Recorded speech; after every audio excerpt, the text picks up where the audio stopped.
Once upon a time in a faraway kingdom, there lived a beautiful princess named Elizabeth. Elizabeth had everything she could ever want: a grand castle, dazzling gowns, and a prince named Ronald, whom she was going to marry. She was loved by all in the kingdom, and her life seemed perfect. But one day, a terrible dragon attacked the kingdom. The fierce dragon burned down the castle with his fiery breath and flew away, leaving nothing but ashes. He kidnapped Prince Ronald and all of Elizabeth's beautiful clothes. Elizabeth was left with nothing to wear except a simple paper bag. But Elizabeth was no ordinary princess. She was clever and determined. She put on the paper bag and decided to rescue Prince Ronald. With courage in her heart, she set off on her journey to find the dragon and save her prince. Elizabeth walked for days through dark forests and deep valleys, until she finally found the dragon's cave. The dragon was massive, with scales as hard as metal and eyes that glowed like flames. Elizabeth knew she had to outsmart the dragon to save Ronald. Thinking quickly, she called out to the dragon, "Oh mighty dragon, I have heard that you can burn up 10 forests with one fiery breath.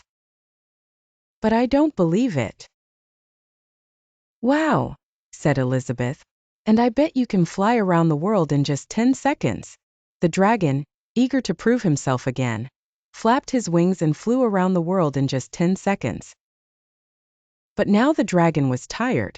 Elizabeth saw her chance. "Amazing," she exclaimed, "but I bet you can't burn one more forest or fly around the world again. You're too tired."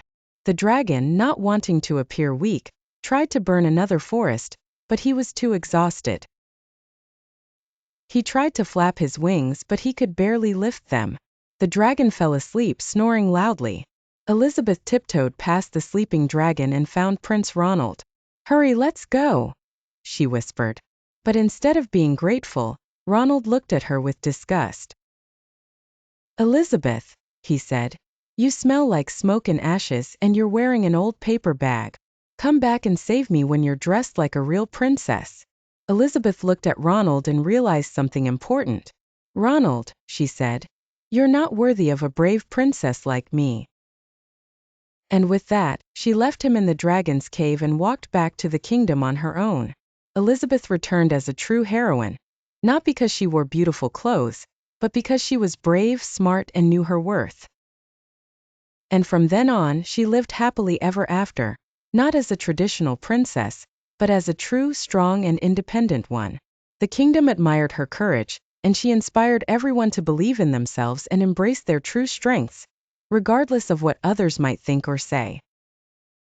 And so, the tale of the paper bag princess was told for generations, reminding everyone that true bravery comes from within, and that anyone can be a hero if they believe in themselves and their abilities.